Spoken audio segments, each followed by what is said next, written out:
చేస్తున్నటువంటి ఇటువంటి నోటీసులు లేకుండా ఈరోజు రాష్ట్ర ప్రభుత్వం నిరుపేదల యొక్క ఆధారాలను కూల్చివేస్తుంది. ఈరోజు డివైఎఫ్ఐ యువజన సంఘం డిమాండ్ చేస్తుంది రాష్ట్ర ప్రభుత్వం, తెలంగాణ రాష్ట్ర ప్రభుత్వాన్ని. ఏందయ్యా నువ్వు చెప్పింది? ప్రజా ప్రభుత్వం అన్నావు, ప్రజా గొంతుకన్నావు, ప్రశ్నించే గొంతుకన్నావు రేవంత్ రెడ్డి.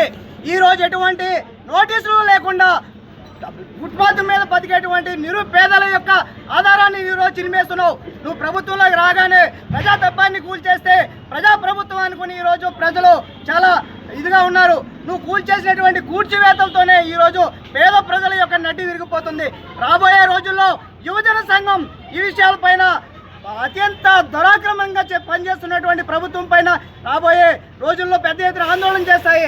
ఎటువంటి నోటీసులు ఇవ్వకుండా ఈరోజు ఫుట్పాత్ల మీద బతుకుతున్నటువంటి నెలకు రోజుకు 200, 300, 400 సంపాదించుకునేటువంటి నిరుపేదల మీద అయాన్ని ప్రతాపము ఉన్నవాళ్ళు బంగళాల మీద బంగళాలు కడుతున్నారు.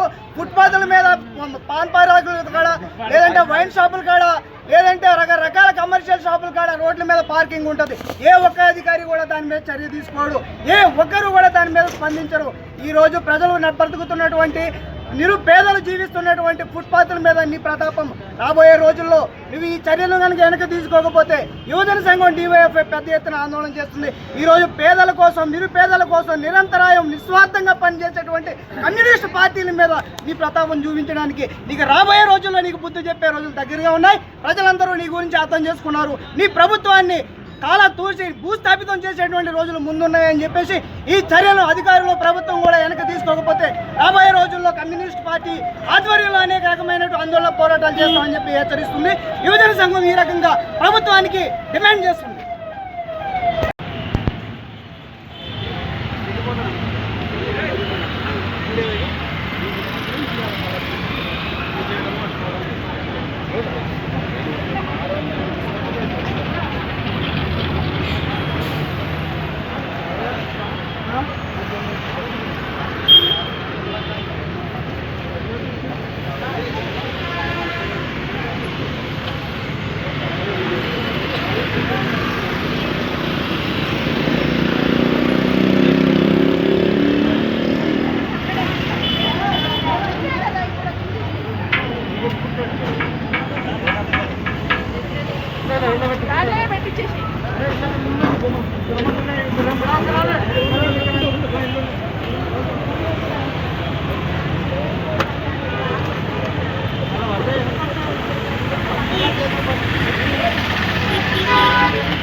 JB ba?